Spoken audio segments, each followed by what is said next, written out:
If your garden doesn't get a lot of sun, Hostas can take the shade like a champ. Rebecca Kolls has some tips and advice on growing and caring for these hardy Minnesota perennials. For a plant grown solely for its foliage, Hosta has scored big time in the garden.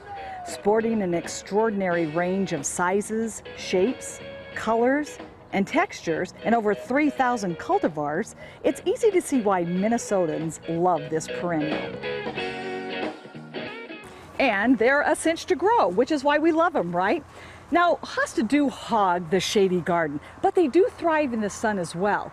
In fact, the leaf color will give you clues as to where they'll grow best. So the more blue the leaf color, the better it is for shady conditions. Those that have more of a yellow color will thrive in the sun. Now, if you'd like to add Hosta to your backyard, well, you can go buy the plants. They're about $8 now. They're on sale, so you can get a bargain there. Or step even further for the budget and shop your own backyard. Hosta need to be divided about every 5 years in order to keep them vigorous and healthy. It's best to divide Hosta late spring or early fall, but honestly, you can do it any time of the year as long as there's no threat of frost. You'll want to start by digging the hole where your Hosta will be planted first. So it's a good idea to water your plants the night before you plan to divide to make it easier. We've had rain here finally, so I think that's going to help us out. Now what we're going to do is dig around the plant with the effort of trying to get as much of the root ball as possible. So this is a perfect plant. I think we'll make 3 additional plants. Now to divide them up, you can simply take a spade and drive it right through the plant, cutting off the roots. That's fine, the plant will survive. Or you can just tease the roots apart. Look at that, it comes off really easy. This baby is ready to plant. All right, how easy was that? I just covered them up. I did add a little worm casting because you know I love this stuff. If you have some fertilizer or compost, add that. It'll get it off to a good start. Now, make sure you do keep these watered because they're going to kind of go into shock, so they'll need the love, but not too much, right? And one thing, you know, we'd love to think that Hosta do not have problems. They do. In fact, viewers have been asking me about a lot of them. Let me show you.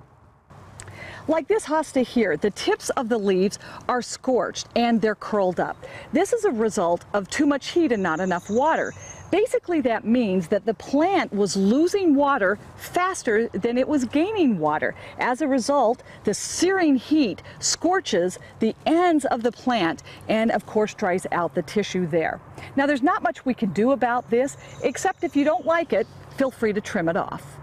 Now, on the flip side, many Hosta are suffering from too much water. During the drought, homeowners, of course, wanted to water their plants, and so they did so. Unfortunately, some of them used overhead sprinklers, and of course, these plants are in tightly packed situations, which set the stage for fungal diseases like anthracnose and root rot. Plants affected by anthracnose develop brown spots in the middle of a leaf. Over time, it expands and can connect with other spots, which then cause the leaf to die out. Sadly, once anthracnose gains a foothold on the leaf, its damage cannot be undone, but rarely will it kill the plant. And here's the deal, if your plant does have anthracnose, it's really important that you get rid of the dying leaf litter, because if it's left on the soil, it will actually infect it so that next year it starts all over again. So be pretty prudent with your pruners and remove the affected foliage.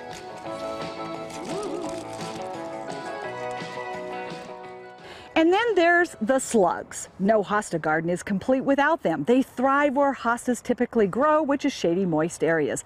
You'll know they visited by looking at the holes they leave behind. Now, there's a couple of ways to control slugs. If you dare, get out in the morning and handpick them. They usually are found under the surface of the leaves. Or you can save your eggshells. Just crush them up, add them to the base of the plant, or better yet, use diatomaceous earth. This is an organic control that keeps the slugs at bay. And here's a fun fact. Hosta belong to the asparagus family. You know where I'm going with this, right? The entire plant is edible. young shoots can be harvested and roasted like asparagus spears. That's what they taste like. And the older can be steamed like collards and or put in a salad. So for lunch, hasta la vista, baby.